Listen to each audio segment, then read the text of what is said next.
Good morning, everybody. Welcome to the Talent Corner with Boyang on a beautiful Tuesday morning. It's the 1st of December. Very embarrassing because this is a November video, but we do what we can.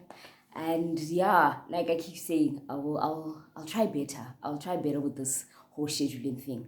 But this is our November video. There's still a November collab video that I owe that's coming. Don't worry, I got y'all. So today on a beautiful Tuesday morning, like I said, I don't even like Tuesdays, but here we are. Like I said, little bed here, day far, but we do what we got to do. I just want to cover virtual interview tips. So last month, we did basics on CVs. We're leveling it up a bit, and then we're going to talk about interviews. Obviously, virtual now because Corona is the order of the day.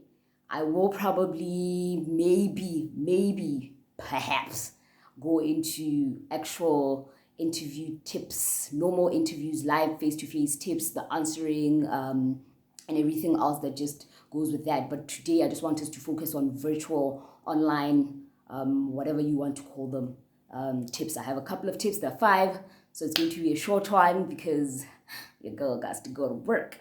So the first thing when it comes to virtual interview tips is preparation. So the logic here is basically just to treat these interviews like your normal interviews. The only difference is that it's not in person, it's not live, and you're in the comfort of your own home, but you afforded the same professionalism as you give to normal interviews.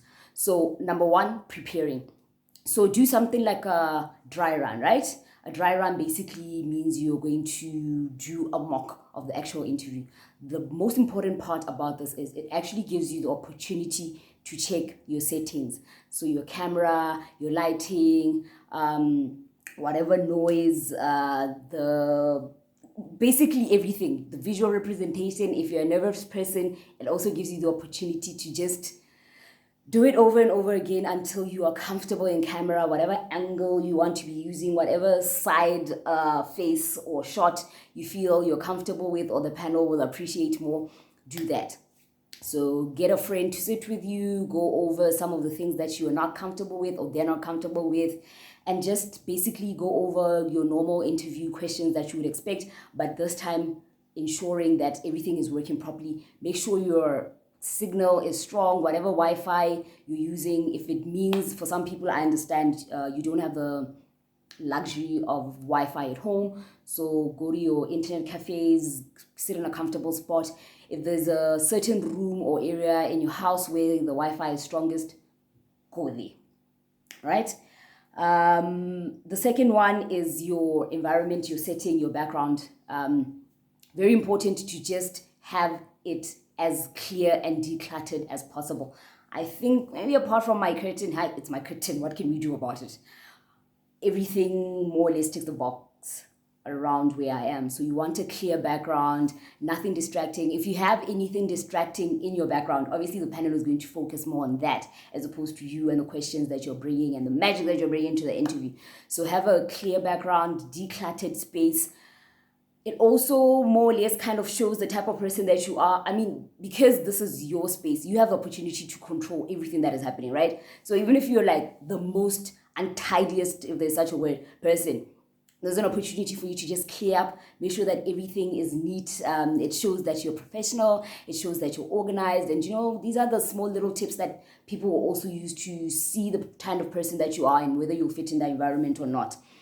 Like I already said, be professional, declutter, and just do not have anything that people would rather be focusing on than you. Be the star of your show. This is your show at the end of the day. The next one and most important is your body language or mannerisms in the interview. Same thing applies as the live interviews. Sit upright. Because it's your space, you want to be comfortable, and also because it's your space, do not abuse the way you are comfortable. The last thing you want is for the interview to be starting and I'm there on my couch slouching back. No, this is just a few minutes of your time. Surely you can just sit upright and be comfortable, but at the same time show that you're professional, right? I think here the best thing to do, which is what I'm not doing, but I'm not in an interview, have yourself on a flat surface. Let me rephrase that. Have a flat surface in front of you, right? So have a table or something that you can lean on as you're conducting the interview. It doesn't necessarily have to be visible. If it is, no one is going to penalize you for that. It's still fun. The good thing about this is when you get nervous, or if you get nervous, and sometimes the nerves take over, right? And you start shaking, you're able to put your hands on that surface. The panel will not necessarily sit like right now. I'm putting my hands in mid-air, but the idea is if they're on a flat surface, you can even hold onto your hand as it's shaking. No one is going to see, no one is going to penalize you. The going gets going, right? My number one for interviews, especially when it comes to nerves, is water. Always have your water. Always have your water. Water is your friend.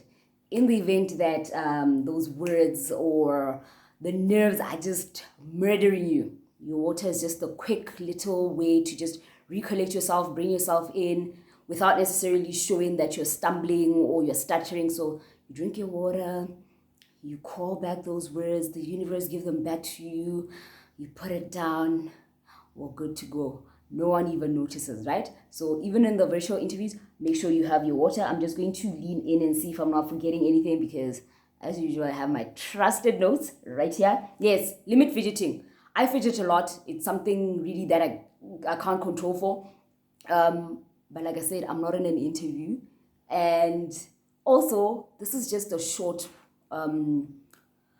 couple of minutes, an hour, depending on what you're interviewing for. So just take the time to be as professional as possible. Don't fidget around.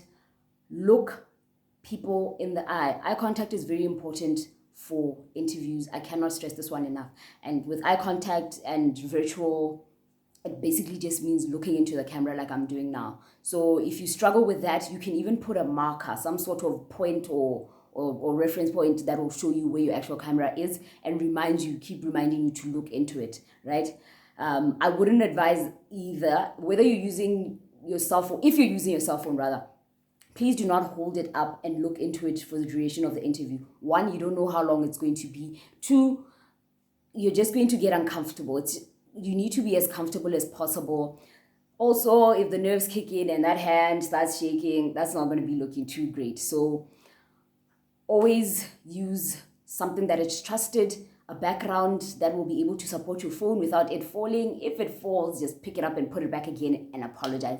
These things happen. We're only human. These things happen, right? The fourth tip is your dress code. Always a controversial one, but really, guys, it is just a few minutes of your time. Make sure you are professional. Like I said, afford it the same professionalism and approach as you would any other type of interview, right? And here, because you're in the comfort of your home, you're only on camera, most likely only the top shows, do not do this TV presenter thing where up here you're looking professional and you're killing it and you're in your pajamas down here or boxer shorts. Just don't do that, right? If you're going to do that, you're doing it at your own risk. But different people, I think we all have an appreciation for that. Different people use different techniques for interviewing. So for all you know, you're going to be interviewing and you're going to be asked to maybe stand up and do a presentation.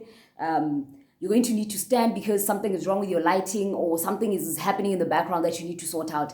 And the last thing you want is to stand and people now seeing, hey, yeah, no, just dress both parts, top, bottom, just dress professionally. Of course, things like shoes. I'm not even wearing shoes right now. You know, things like that don't necessarily matter, but you just want it. It's a short period of your life that's been taken away. Just make sure that everything ticks those boxes, right?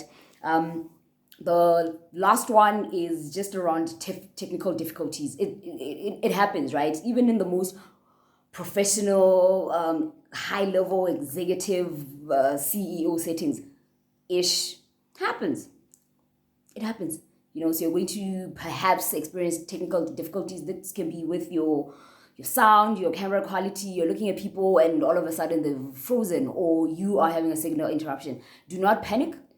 All you do is either wait just a few seconds to see if it will pick up. If it doesn't, just nicely switch off your video, call in and apologize, or call in and check in what the issue could have been. This also gives you and your panel an opportunity to say, yo, what's the way forward? How do we make up for this? Was the content or what we had enough for them to make a decision around your interview, or do we check in again? So this is where also that dry run comes in, because by now you'd have gotten an opportunity to see whether things are working right.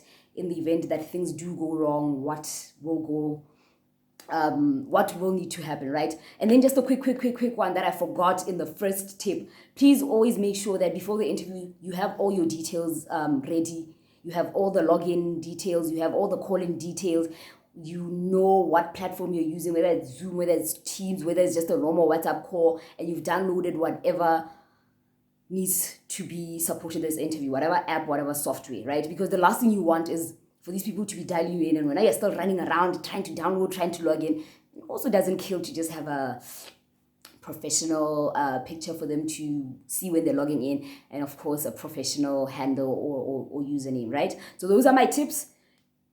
Very simple, but if taken for granted, they can just offset you. So just go over them, prepare yourself. Obviously, the content is another story which we can cover later.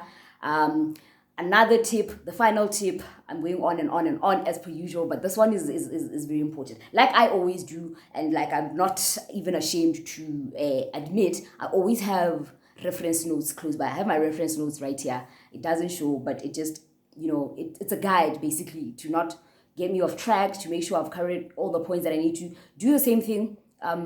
Because this is not live, no one even sees them. Just have your tips. You can even have sticky notes around you in the background that you keep referring to. You can have them in front of you. Just make sure people can't see them. And also make sure you're not reading off of them like it's scripted, because that's just, people are then going to notice. It's just a way for you to just make sure that everything that you've prepared is gelling nicely, and you're also taking advantage of the fact that you're not in front of people, and technology has given us the opportunity to do such. So with that, 5 handy tips on how to carry out your virtual interviews. I hope people are being productive. We've come to more or less the end of the year, and that little slumber is hitting in. So I hope people are staying active, being productive, safe, obviously. And yeah, that is it from me on a lovely Tuesday morning. I will see you soon. I'm not going to commit to any dates. That keeps getting me into a lot of trouble. So have a good day. I also keep forgetting that there's a YouTube channel. So please don't forget to like, comment, and subscribe. And I will see you very soon.